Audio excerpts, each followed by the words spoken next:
Contractions started last night, but they were really far apart. They were more than half an hour apart, about half an hour apart.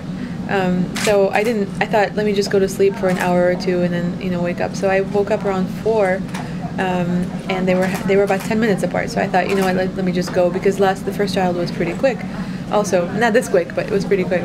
So I called Rana around 4 and I told her they're 10 minutes apart. We should probably get going.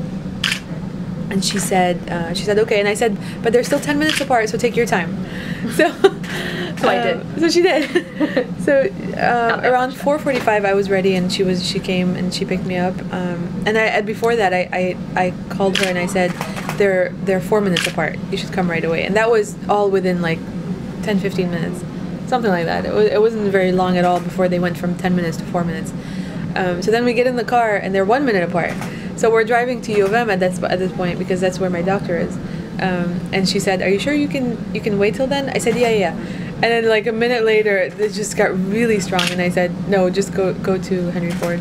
So we headed on 94, back on 94 the other way, and I said, "I feel like he's coming right now." So she called the ambulance, or she called 911, and they said, "If she feels like it's coming, then you should pull over." So we pulled over, and they took her. They told her exactly what to do, and he was ready to come out. And I just had him in the car, and that's it. And then the ambulance was there within a couple minutes after calling them, within a few minutes of calling them. Rima probably did most of the work, I have to admit, but I was on the phone with the 911 dispatcher who walked me through, told me to pull the seat back to make Rima as comfortable as possible, and find a blanket to wrap him in, to catch him in.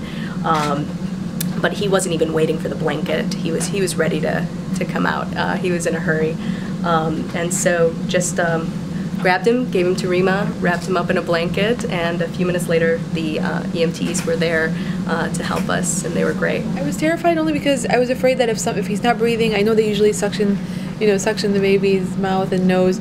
I was afraid that if he wasn't breathing or something, but as soon as he was born, he was crying a little bit, so I knew he was okay. And they told her what to do with the rest. They told her to keep checking him if he's breathing. And the ambulance got there right away anyway, so it was all a minute or two that I was worried until they got there. And once they got there, they got the umbilical cord and wrapped him up and did what they had to do. We have a family member that we named him after who recently passed away, so it was in honor of him. My husband's family.